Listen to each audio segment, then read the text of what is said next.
नमस्कार। ज्योतिष शास्त्र में श्रद्धा और विश्वास रखने वाले सभी जातकों का पारलौकिक जगत चैनल में बहुत बहुत स्वागत है। 14 जनवरी रात्रि 8:43 पर ग्रहों के राजाधिराज भगवान भुवन भास्कर सूर्यदेव राशि परिवर्तन करके शनि की राशि मकर राशि में गोचर कर चुके हैं और मकर राशि में सूर्य के गोचर को ही मकर संक्रांति कहा जाता है। ऐसी मान्यता है कि इस दिन सूर्य अपने पुत्र शनि से नाराजगी भुलाकर उनके घर गए थे। खैर, ये तो धार्मिक मान्यता है, लेकिन महत्वपूर्ण बात यह है कि इस दिन से सूर्य उत्तरायण में होंगे। अभी तक सूर्य का गोचर दक्षिणायन में था, लेकिन अब 14 जनवरी से सूर्य उत्तरायण में आ जाएंगे और मलमास और खरमास की समाप्ति हो जाएगी। सभी शुभ और धार्मिक मांगलिक कार्यों की शुरुआत होगी।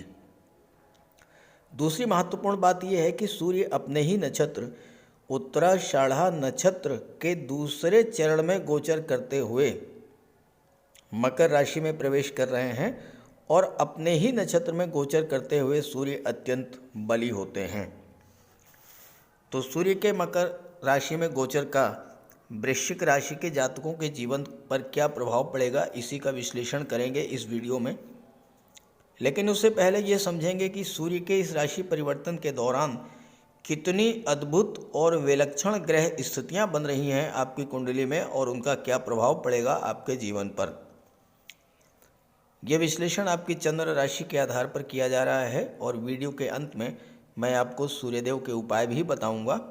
दूसरी बात, मैंने अपना व्हाट्सएप नंबर तो शेयर कर दिया है, आपको डिस्क्रिप्शन बॉक्स में मिल जाएगा, लेकिन इसके अलावा कमेंट बॉक्स में किसी अनजान व्यक्ति के द्वारा दिए गए किसी भी नंबर पर भूल करके भी कांटेक्ट मत कीजिएगा, आपके साथ फ्रॉड हो सकता है। ग्रहों के राजाधिराज भगवान भुवन भास्कर सूर्यदेव का गोचर मकर राशि में 14 जनवरी को होगा और सूर्यदेव 14 जनवरी से 13 फरवरी तक मकर राशि में ही गोचर करेंगे। सबसे महत्वपूर्ण बात यह है कि सूर्य का ये गोचर अपने ही नक्षत्र उत्तराषाढ़ा नक्षत्र में होगा और अपने ही नक्षत्र में गोचर करते हुए सूर्य अत्यंत बली होंगे। सूर्य क्या है? आत्मा, बल, तेज, प्रकाश, ऊर्जा, आत्मविश्वास, सेल्फ रेस्पेक्ट,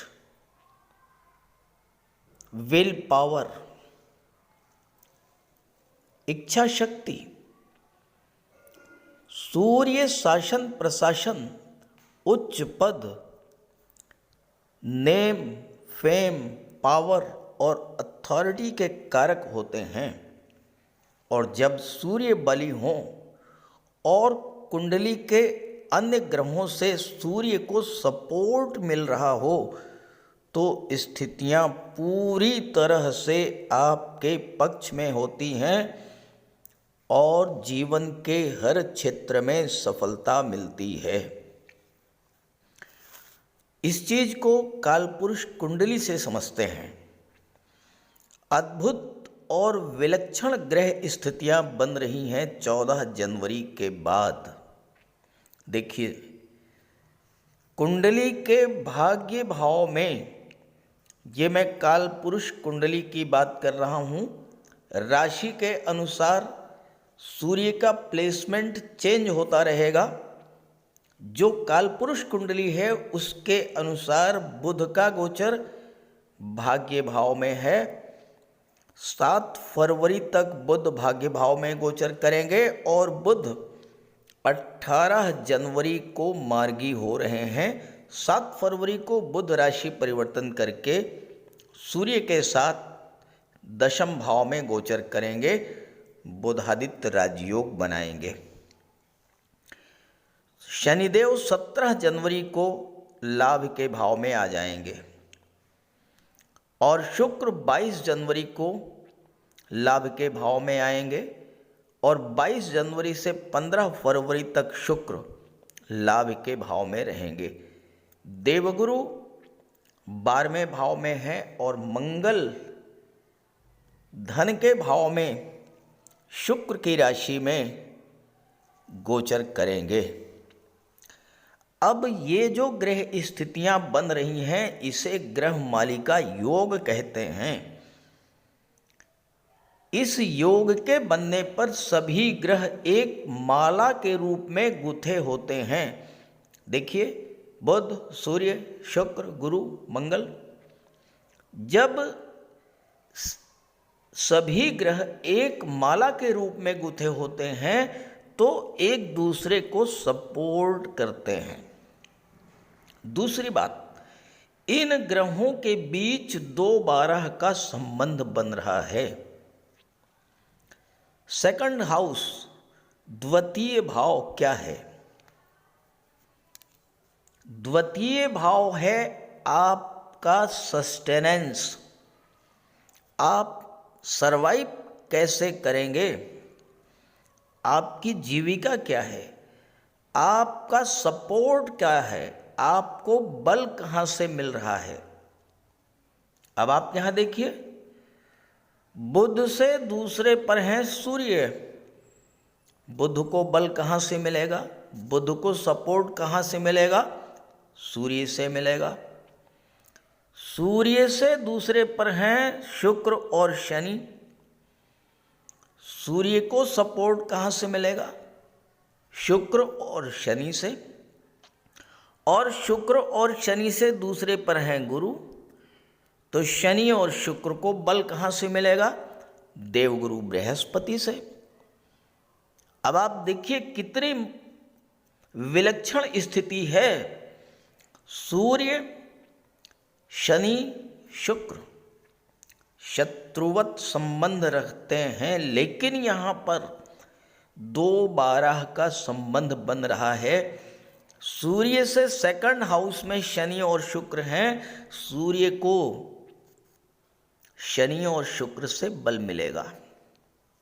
सूर्य क्या है? सूर्य आत्मा है, आप स्वयं हैं। आपको बल कहाँ से मिलेगा?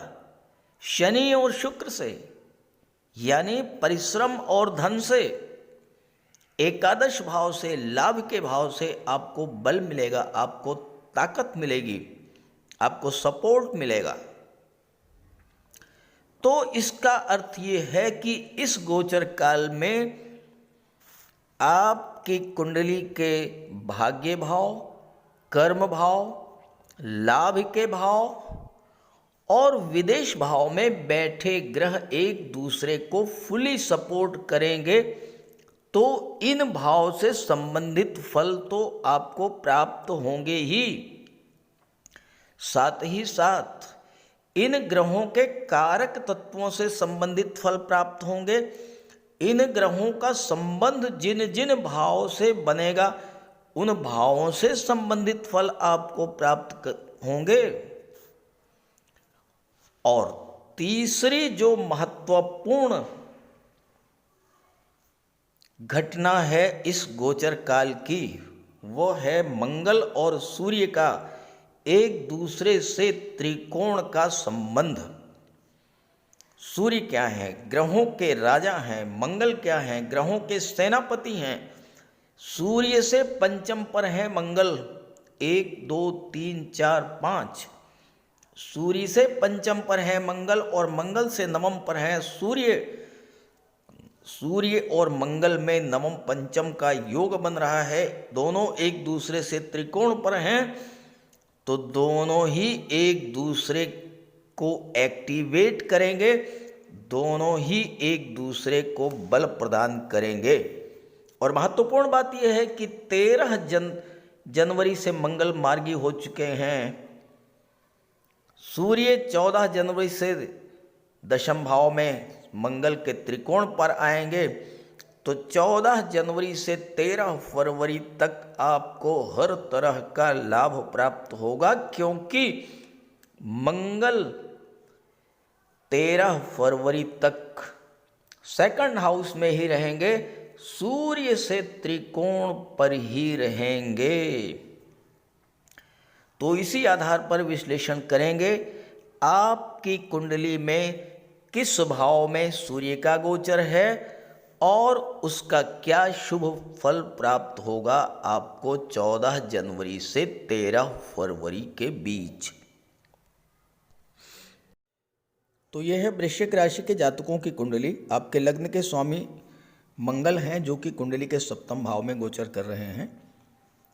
यहाँ पर आपकी कुंडली में सूर्य के राशि परिवर्तन के साथ ही साथ अद्भुत और विलक्षण ग्रह स्थितियां बन रही हैं, और ऐसी ग्रह स्थितियां दुर्लभ से दुर्लभतम होती हैं। बहुत मुश्किल से इस तरह की ग्रह स्थितियां बनती हैं। देखिए,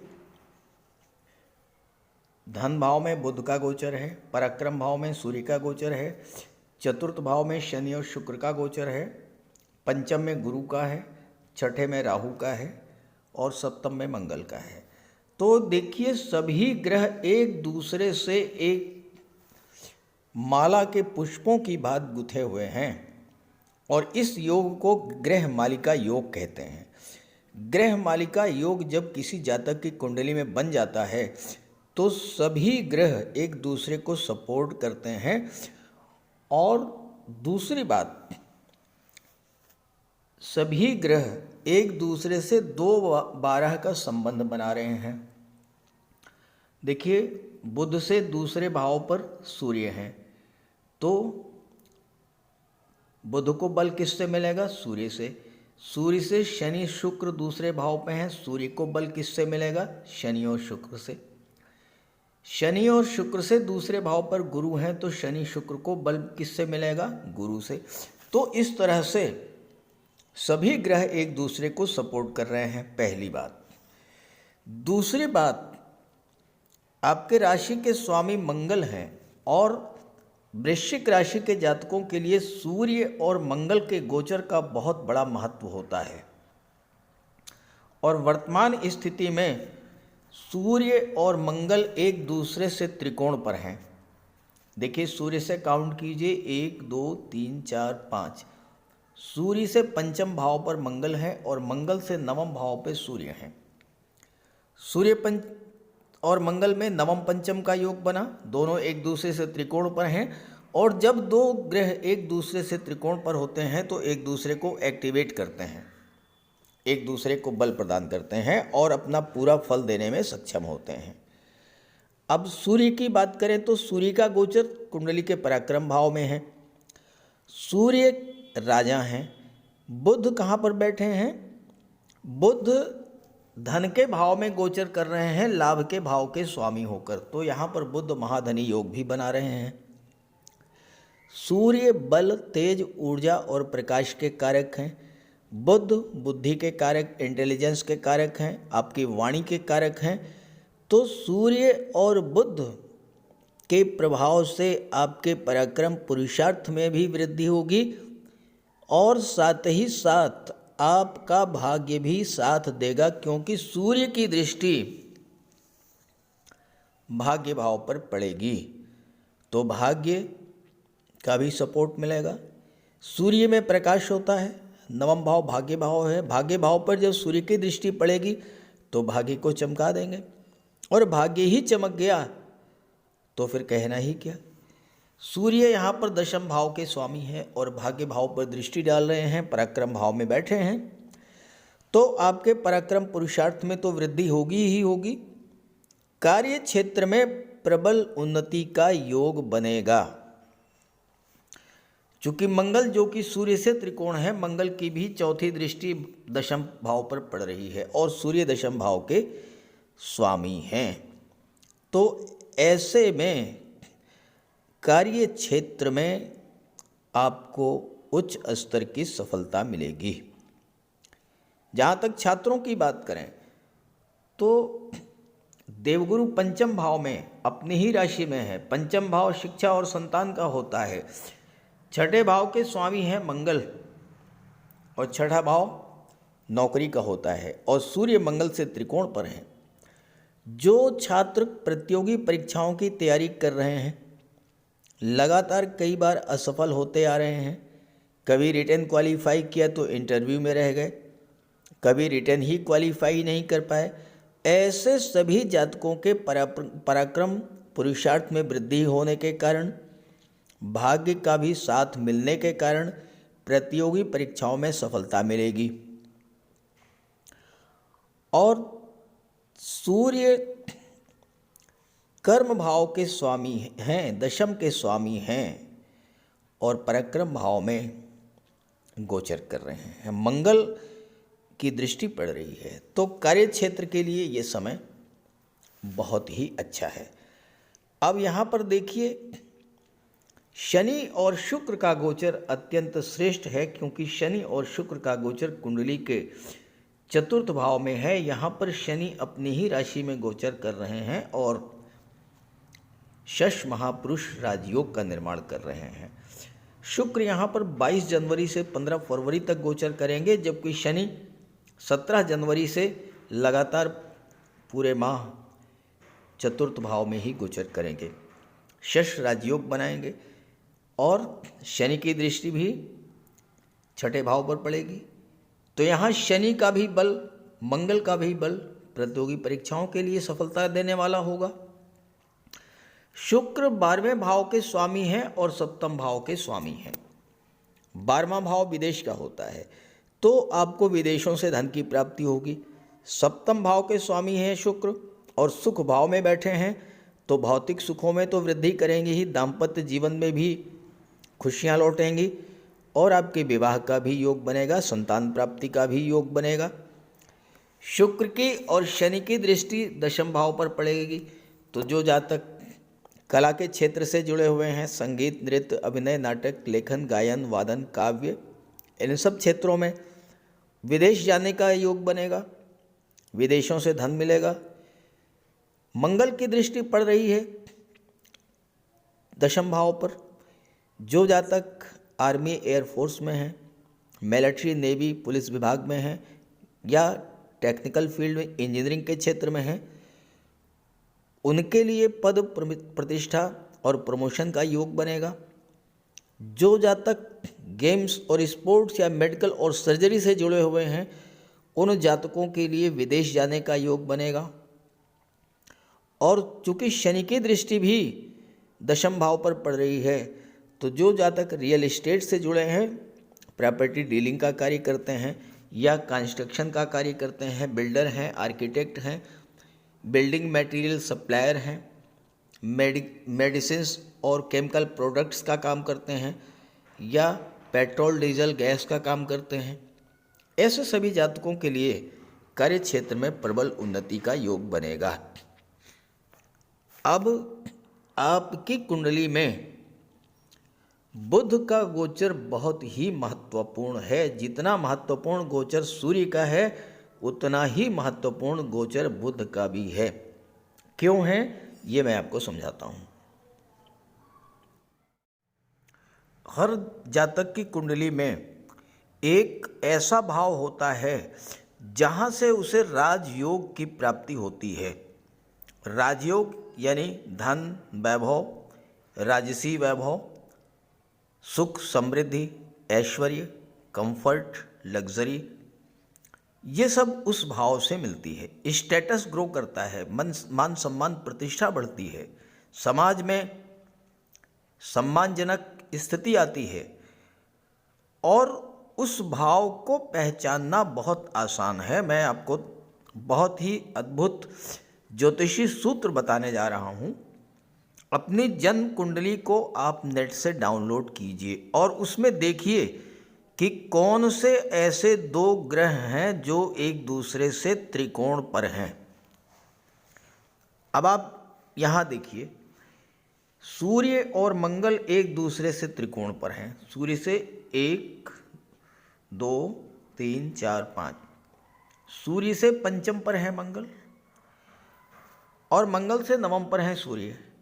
अब आप वो भाव तलाश कीजिए जो मंगल से या सूर्य से नवम पंचम पर हो, तो 159 का योग बन जाएगा और यही राजयोग बनता है। देखिए मंगल से आप काउंट कीजिए, 1 2 3 4 5, तो ये एकादश भाव मंगल से पंचम पर है, सूर्य से नवम पर है। इसके आप उलट काउंट कीजिए तो मंगल से ये पंचम पर है और सूर्य से नवम पर है, तो 159 का योग बन गया। अगर आप सप्तम भाव पर 1 लिखें तो यहाँ पर 5 आएगा और यहाँ पर 9 आएगा, तो 159 का योग बन गया। या फिर आप ऐसा भी कर सकते हैं कि यहाँ पर आप 1 लिखिए तो यहाँ 5 आएगा और यहाँ 9 आएगा। तो जो 11वां भाव है वो मंगल से भी त्रिकोण पर है और सूर्य से भी त्रिकोण पर है। मंगल से पंचम पर है और सूर्य से देख लीजिए नवम पर है। तो इसका मतलब ये है कि जो एकादश भाव है वो आपके लिए राजयोग कारक होगा। अब एकादश भाव में कोई ग्रह तो है नहीं, तो फिर इसके स्वामी देखते हैं। एकादश के स्वामी कौन है? बुध हैं। तो बुध से जुड़ी हुई जो भी चीज़ें हैं, अगर आप उनसे जुड़ते हैं तो आपको बहुत उच्च स्तर की सफलता मिलेगी 14 जनवरी से 13 फरवरी के बीच। अब अगर आपकी वृश्चिक राशि है और आप जॉब की तलाश में हैं, ये डिसाइड नहीं कर पा रहे हैं कि आपको कौन सा कार्य करना है, तो इस समय आप बुध से संबंधित कार्य शुरू करके देखिए। बुद्धि से संबंधित, वाणी से संबंधित, ऑनलाइन कोई बिजनेस शुरू कीजिए, टेक्निकल फील्ड से जुड़ जाइए, शेयर मार्केट से जुड़िए, इंश्योरेंस या मार्केटिंग के क्षेत्र से जुड़े, या फिर आईटी सेक्टर, कंप्यूटर कम्युनिकेशन के क्षेत्र से, कला के क्षेत्र से जुड़ें, या व्यापार से आप जुड़ें, कोई बिजनेस आप शुरू कर सकते हैं, और या फिर मैनेजमेंट के क्षेत्र से आप जुड़ सकते हैं। तो ऐसे सभी कार्य जो कि बुद्धि और वाणी से रिलेटेड हैं, सोशल मीडिया से आप जुड़ सकते हैं, पत्रकारिता शुरू कर सकते हैं, टूर एंड ट्रेवल का कार्य आप कर सकते हैं जो कि सूर्य पराक्रम भाव में है। ट्रैवलिंग से रिलेटेड जो भी बिजनेस है, जैसे कि मेडिकल रिप्रेजेंटेटिव है या मार्केटिंग का कार्य है, और बुध की दृष्टि अष्टम पर है, आप रिसर्च के क्षेत्र से जुड़ सकते हैं, ऑडिट के क्षेत्र से, चार्टर्ड अकाउंटेंसी के क्षेत्र से, या फिर टैक्सेशन के क्षेत्र से आप जुड़ सकते हैं, चार्टर्ड अकाउंटेंट हो सकते हैं या टैक्स कंसल्टेंट हो सकते हैं। इस तरह का जो क्षेत्र है, अगर आप इन क्षेत्रों से जुड़ते हैं, आप देखिएगा आपको एक्सीलेंट रिजल्ट मिलेगा। लेकिन सूर्य का पूरा लाभ आपको प्राप्त हो, इसलिए सूर्य का उपाय अवश्य कीजिएगा। तो बात करते हैं सूर्य के उपायों पर। अगर अभी तक आपने सूर्य देव का उपाय नहीं किया है तो अवश्य कीजिए। सूर्य देव की आराधना करें। खास करके छात्रों को या जो कॉम्पिटिटिव एग्ज़ाम्स की तैयारी कर रहे हैं, उन्हें तो सूर्य के उपाय अवश्य करने चाहिए। सूर्य आत्मा के कारक हैं। इस पृथ्वी पर सूर्य के कारण ही जीवन है और सूर्य की ही ऊर्जा, प्रकाश और ऊष्मा से हम कार्य करने में सक्षम होते हैं। सूर्यदेव की आराधना करेंगे, आत्मा को बल मिलेगा, आत्मविश्वास में वृद्धि होगी, कार्य करने की ऊर्जा प्राप्त होगी, जीवन में रोशनी आएगी, भाग्य चमक जाएगा और फिर आप सफलता की सीढ़ियां चढ़ते चले जाएंगे। तो प्रातःकाल स्नान करते समय जल में लाल पुष्प या केसर डाल करके स्नान कीजिए। इसके बाद सूर्योदय से 1 घंटे के भीतर सूर्य देव को अर्घ्य दीजिए। तांबे के लोटे में जल, अक्षत, लाल पुष्प, रोली, लाल चंदन ये डाल करके सूर्य देव को अर्घ्य दीजिए। ध्यान रखें कि सूर्य देव को अर्घ्य 3 बार में देना है। 1 लोटे जल को आपको 3 बार में अर्घ्य देना है और साथ ही साथ इस बात का ध्यान रखना है कि जो जल है वो आपके पैरों पर ना गिरे। इसके बाद गायत्री मंत्र का जाप करें, आदित्य हृदय स्तोत्र का पाठ करें। छात्रों को तो सूर्य का ये उपाय नियमित रूप से करना चाहिए, क्योंकि सूर्य ही सरकारी नौकरी के कारक हैं और आज के युग में हर छात्र का सपना होता है कि वो आईएएस बने, आईपीएस बने या शासन प्रशासन में उच्च पदस्थ अधिकारी बने, और सूर्य इन सब के कारक होते हैं। सूर्य पिता के कारक हैं। पिता का सम्मान कीजिए, उनकी सेवा कीजिए, उनके मार्गदर्शन में आगे बढ़िए। यदि किसी तरह का कोई विवाद भी है तो उसे भुला दीजिए और उन्हें किसी तरह का कष्ट तो बिल्कुल न दें। इससे सूर्यदेव को बल मिलेगा। सूर्यदेव को बल प्राप्त हो इसके लिए रविवार को नमक का सेवन न करें। दलिया, दूध, दही, गुड़, गेहूं की रोटी इन सब का प्रयोग करें। रविवार के दिन सूर्यदेव को अर्घ्य देने के बाद एक तांबे की अंगूठी या तांबे का छल्ला ये धारण करें और जितनी आपकी क्षमता या सामर्थ्य हो यथाशक्ति लाल वस्त्र, गुड़, गेहूं, मसूर की दाल या तांबे का दान करें। गौ माता की सेवा करें, उन्हें रोटी दें, चींटियों को चीनी दें, मछलियों को आटे की गोली खिलाएं। ध्यान रखें कि जो भी उपाय करें यो पूरे मन से करें। उपाय करते समय सूर्यदेव का ध्यान करें और साथ ही साथ अहंकार और क्रोध इनसे दूर रहें। आप ये उपाय करके देखिए, जीवन में इतना बड़ा परिवर्तन आएगा कि आप कल्पना नहीं कर सकते। तो मेरी बात से सहमत हों तो उपाय शुरू कर दीजिए, और वीडियो अच्छा लगा हो तो अपने साथियों को, मित्रों को भी ज़रूर शेयर कर दीजिएगा। नमस्कार।